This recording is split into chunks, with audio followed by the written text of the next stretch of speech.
Good afternoon and welcome to the Capehart podcast on Washington Post Live. I am Jonathan Capehart, opinion writer for the Washington Post. Well, in 2015, April Reign took to Twitter with the hashtag #OscarsSoWhite after all 20 acting nominations went to white actors.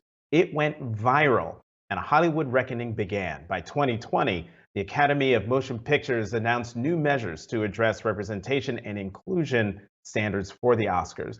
In his new book, Colorization: 100 Years of Black Films in a White World, Washington Post alum Wil Haygood writes about the representation of African Americans on screen, behind the camera, and its impact on America. Joining me now is Wil Haygood. Wil, great to see you. Welcome to Capehart on Washington Post Live. Likewise, great to be here. Thanks for having me. So before we dive into your book, let's talk about the Oscars. What do you make of the Academy's efforts to be more inclusive? Well, I think that they're very significant. I think that they're very important. People in this country love the movies, love going to the movies. They often want to see themselves on the screen. And so when you have a year like 2015, when there were no Black Oscar nominees, in the follow-up year, 2016, there were no Black Oscar nominees as well. It does cause a lot of pain. In the Oscars, and the organization has tried to get more members of Black and brown people into their membership roles. And I think that's very important and very significant because movies are how we speak to the world in many ways. Right. I was about to ask you, in general, like Oscars, do they really matter anymore, particularly culturally? And I guess by the answer you just gave in terms of films, you would say yes. Yes, I mean, it matters simply because media in this country, in the world matters. And the Oscar nominations sometimes show up on page one of newspapers, and they can lead off news shows. I mean, it's just big news. I mean, it's covered by all the major newspapers. What happens at the Oscars? I mean, it is a gigantic cultural entity in this country. You after the passing of the great actor Sidney Poitier, you wrote this beautiful tribute in the Post where you wrote about Poitier. He had to represent a whole race of people. No other Black man was prominent on the big or little screen before he showed up. He had to tutor white America with every movement of body and utterance from his lips. He moved with astonishing grace and had mellifluous diction. Talk about why that was so important, what Sidney Poitier did. Well, I think it was very significant because for this fact, in the country, Philadelphia, what do they call you up there? They call me Mr. Tibbs. You're waiting for the classic line. that is a lovely, that is an epic moment in cinema history. But it's a segregated country. It, started from slavery and then it went into legal segregation and segregated laws were written into the legal books. And so whites did not live near Black people. And so many whites went to the movie theaters and the scene or the moment that they saw in a Sidney Poitier film was a significant teachable moment for them. I think that's the reason why Sidney Poitier chose to play such saintly roles so often. I mean, he was never a villain. And I think he knew that, yes, he was involved in the craft of acting, but he was also involved in the very important craft of teaching white America about a whole race of people. Was it unfair that he had this double burden?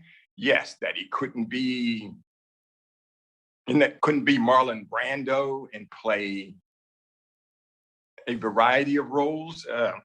Yes, it was not fair to him, but that's what time it was in America. Mm-hmm. And that was important what he did because of how you start this book. And follow, follow me here. You begin your book discussing Hollywood's first blockbuster, which was The Birth of a Nation, 1915. It played for 4 years, but in that same period, the reemergence of the Ku Klux Klan happened. So how do you see those two linked? And what does that say about the power of cinema and imagery? Yes, at that time in 1915, 1 out of 4 people in this country went to see this very racist, vile, vulgar movie, The Birth of a Nation. And so those 1 out of 4 people were often wowed by the movie. And because of its imagery and its storytelling, but it was also a very harmful movie to Black Americans. It showed the Ku Klux Klan as heroic, and it showed Black men as rapists. And so it was a very terrifying movie for Blacks. And it also had a premiere inside of Woodrow Wilson's White House. So that gave the movie an extra cachet. And so senators started talking about the movie. Southern school teachers started telling stories about the movie. They started assigning Thomas Dixon's novel, which was the source material for the movie. And so it really became the Star Wars, the Jaws of its time. And it came out in 1915, and it really ignited nationwide protests from Blacks and many whites who were friends of Blacks. And they marched around theaters and they wrote letters to their senators and to their House members. They were very appalled by this movie. People went to jail because they were picketing this movie. It created a sensation, one of the first epic civil rights moments, one might say, in this country. Or Incredible. One of the most important when it comes to, the arts, the most important when it came to the arts, certainly.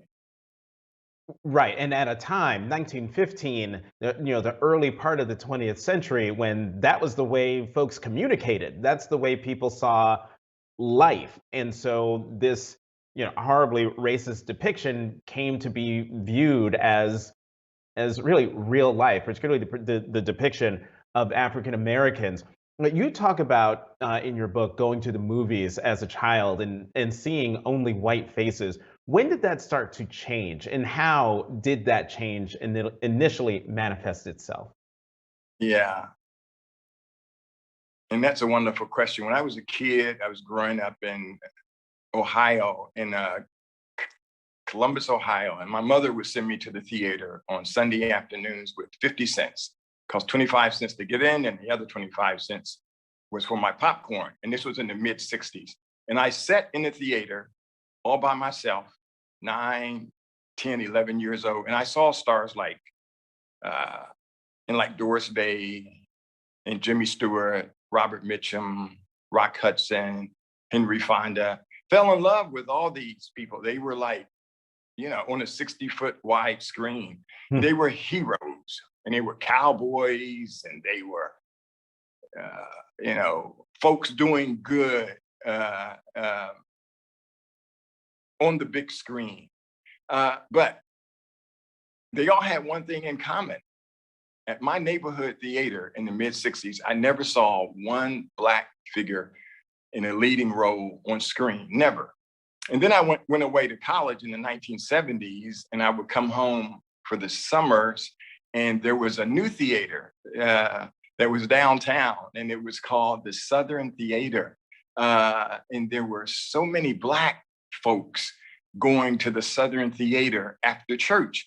Why? Because the Southern Theater was showing the so-called Blaxploitation movies. I mean, so these were movies that starred Pam Grier, Fred Williamson, Richard Billy Roundtree. Dee Williams, Richard Roundtree, Richard Pryor. I mean, and so then it really became clear to me, Jonathan, that there were two narratives about storytelling in Hollywood: a white narrative and a narrative that suddenly started to flourish because this renegade filmmaker by the name of Melvin Van Peebles made a movie called Sweetback's Badass Song, and it made a ton of money. And so Hollywood had to suddenly wake up and say, hey, we have to make movies because there are people in urban areas who want to see movies with Black folk.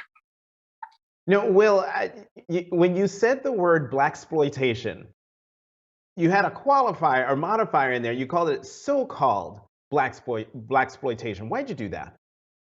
Well, because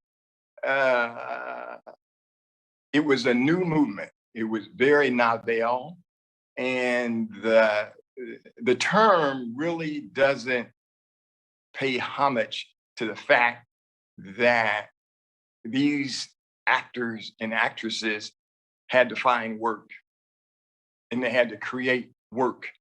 And in their mind, they were not exploiting anyone.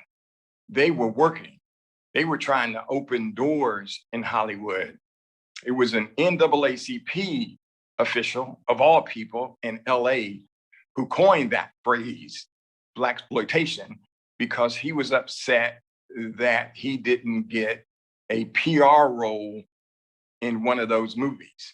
But all that said, that moment, and that moment gave us a lot of talented people. And those people, they got roles in the movies, in cinematography, in photography. And so they were able to join the Hollywood unions, which at that time were lily white. In the 50s, 60s, 70s, those unions were like steadfastly all white. And if you were Black, it was nearly impossible to break into those unions unless you got a role. And white movies didn't really hire Blacks to be cinematographers or photographers. And so you had this moment in the early 1970s. It was called the Blaxploitation moment. But what it did is it exploited opportunity for those Blacks who were hungry to get into the film business. Well, let me ask you one more thing about this, because when I was growing up, Blaxploitation had sort of a double meaning. On the one hand, it was white Hollywood making these movies that stereotyped African Americans and stereotyped how we lived our lives and how we were in this country. That, to me, was always the meaning of Blaxploitation. It was something that was being done to us by the films coming out of Hollywood. So I've got that wrong. I'm not that I got it wrong, but that's a misreading of what that movement is or was. I really think it is. I mean, and also, Jonathan, there were very few Black feature writers on newspapers at the time who could have written more nuanced stories about what was happening. I mean, there were many actors, actresses who came out of this movement who thought that with the success of these movies, that they would get bigger roles, if any, in mainstream Hollywood films. And that didn't happen. It really, I think, is linked to the fact that Roots came out in 1976, right? Kind of at the end of the Blaxploitation movement. And Roots, of course, was a major, phenomenal sensation. Oh, yeah. Alex Haley's book about his family's roots and slavery and their long passage here to America. And so many Black Hollywood actors took roles in Roots because they simply wanted to work. But it also was the first time in this country where whites, and because this series ran for many days, where whites all of a sudden started to look at the screen and see Black actors and actresses in Roots, and they wondered, who is this person? Where did this person come from? Leslie Uggams, John Amos, Richard Roundtree, there was Ben Vereen, and there was Louis Gossett Jr. Many of these people had been lurking around mainstream Hollywood for years and couldn't get roles. And so they loved the opportunity to act in Roots. I want to talk more about the business side of Hollywood, but I got to get you on one more cultural aspect of Hollywood, and that is the popularity and staying power of the white savior narrative in film. The recent example would be The Green Book. Another potent example was The Blind Side. Why do you think that narrative has such staying power? Well, I think it's because there's a lot of money in the suburbs. So many suburbs in this country are white. I think the myth in this country has always been that whites have been the savior. I tell the story in the book, Jonathan, of this movie, Mississippi Burning. Now, it's about the 3 civil rights workers who were murdered in Mississippi in 1964. Andrew Goodman, James Chaney, and Michael Schwerner. And a movie was made. It starred Gene Hackman and Willem Dafoe. And it was about the 2 white FBI agents who came down the Mississippi on white horses and white hats and solved the mystery. Total fiction. There were no white FBI agents who saved the day.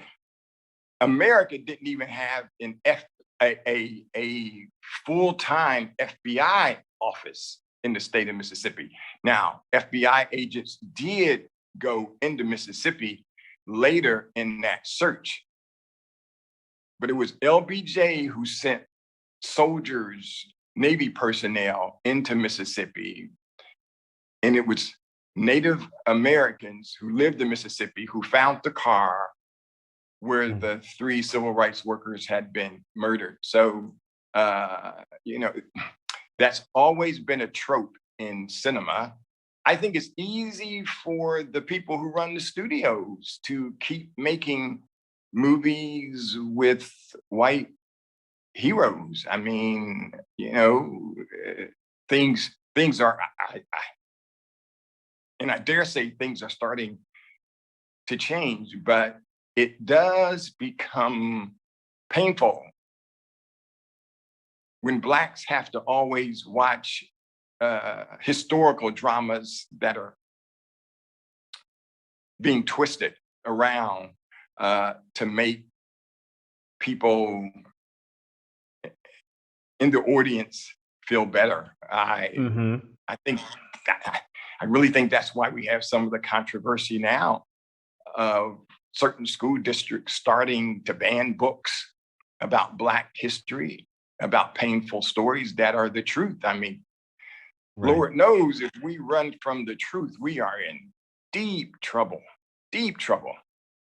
Right, very deep trouble. Let's talk about, you write about a McKinsey study in your book. It has 2 major findings. I'm going to start with one and see if we have time to get to the other one, where this McKinsey study found that most of the opportunities given to Black talent comes from shows with at least 1 Black person in a senior role. And as we see a new class of Black media moguls emerging and thriving, Tyler Perry, been there for a while. Shonda Rhimes, Jordan Peele. I just watched his upcoming movie Master. I don't know which part was more scary, but we'll be talking to some folks about that later. But should we expect a sort of virtuous cycle that would lead to even greater representation? Is that the answer?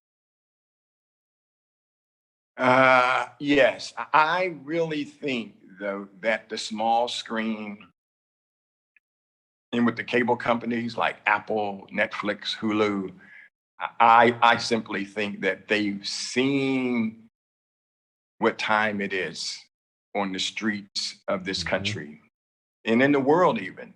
And I think that they want to show more movies, more miniseries with Black and brown people. I think that they will. There's room at the table. I mean, and like that line from Hamilton, we just want to be in the room. I think that's the reason Spike Lee, for his last movie, he went to Netflix because he said when he went around shopping, uh, um, his Vietnam film, Oh, the The Five Five Bloods. Bloods, yeah, that often there would be no whites in the suites where he walked into, in the film suites, the studio chiefs. And he said, when I went to Netflix, bam, there were Black folk in the room and they understood me. They understood my language. They knew what I wanted to do. They knew why the story was important. And I think it's important to have representation. Look, it's Mhm. a multiracial it's a multiracial nation. We can't run from that. I mean, it Right. just is. But look, Jonathan, it's only been in the past 2, 3 years where we've seen TV commercials with mixed race couples, Black Right. couples, Black and white couples, or couples who are uh, same sex marriage, Mhm. married couples. Why has it taken America so long to get there? This has only been in the past 2, 3 years. And still, most major mainstream movies in this country are fronted by Black men. Now, that's not to say that there aren't heroes in my book, because there are white heroes in the book. There are people like uh, Ralph Nelson, Stanley Kramer. And then there's Brad Pitt, more recent. These are people who want to tell stories that are not the usual stories, who want to put Black Mhm. stories on screen because people will go see a good story. No, absolutely, they will. I'm just going to put out one other data point that you write about from that McKinsey study.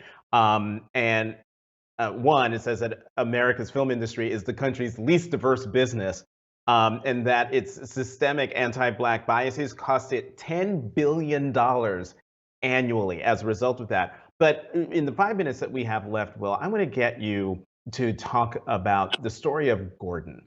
Why did you choose to end the book with his story? And Gordon is the man who escaped a Louisiana plantation during the Civil War and made his way to a Union camp. And folks might not know the name Gordon, but they know the picture that was taken of him. And his is the iconic and painful photograph of Black man with shirtless, showing his just slashed over back from what could only be torture at the hands of folks at those plantations from the whips. Talk about the historian, why you decided to end your book that way. Yeah, here's why, Jonathan. There has been much glory in the world of cinema in this country, but there's also been much pain. Um, and it's easy to think of movies as hooray for Hollywood. But the tone of this book is hooray for the truth. And if you look at this country, it is still split right down the middle. That's why people inside of our country attack the US Capitol. We turned the picture around. We showed the unattractive backside of this country.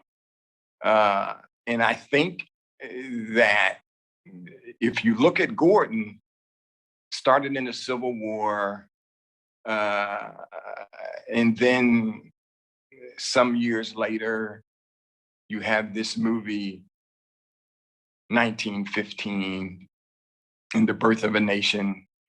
And then you have the 1919 infamous Red Summer, where there were riots. And then you go years later and you have Martin Luther King Jr., 1963, March on Washington. Two of the biggest names at that march were Sidney Poitier and Harry Belafonte.